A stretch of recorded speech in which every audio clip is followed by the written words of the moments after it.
ሳያም የሌለው አንድ ጌታ ማን ነው? አላህ Subhanahu Wa Ta'ala ብቻ ነው እንጂ ሶስት አምላክ የለንም እኛ። እንትና ሶስት አንድ ነው። እንትና የለም። እኔ እንዳታላለኝ ሶስትም ነው ያለኝ እንዴ። ሶስት እንዴት አንድ ይሆናል? ሶስት ሰው አንድ ሊሆን አይችልም።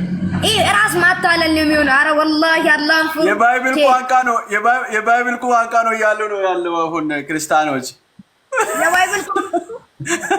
የባይብል ቋንቋ ነው ሶስቱ አንድ የሚያደርግ እንደዚህ ሆኖ እኮ ማለት ነው። እስቲ በብሬስት ሄዳችሁ አብሬስት በትክክለኛ አልተመረዘም መጽሐፍ ቅዱስ ውስጥ ኦሮምኛ አስተምሩ በል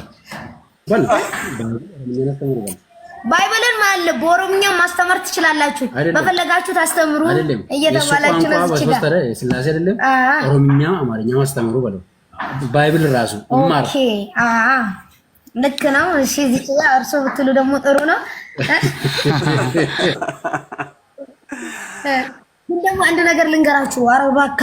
አረባካችሁ በሌላ እምነት ያላችሁ ባይብል እንደዚህ ነው እያላችሁ ባይብሉ ስሙን አታጥፉት። ባይብሉን እየመረዛችሁት ያልሆነ መርፌ ጧ እያደረጋችሁት።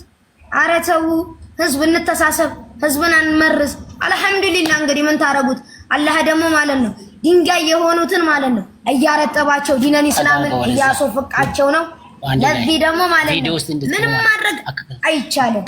ሰላም አለይኩም ወራህመቱላህ ወዐለይኩም ሰላም ወራህመቱላህ ወበረካቱ። ማልተ ካሜራ ጀላት እንት አቡ ጠልሃ ካሜራ ጀላት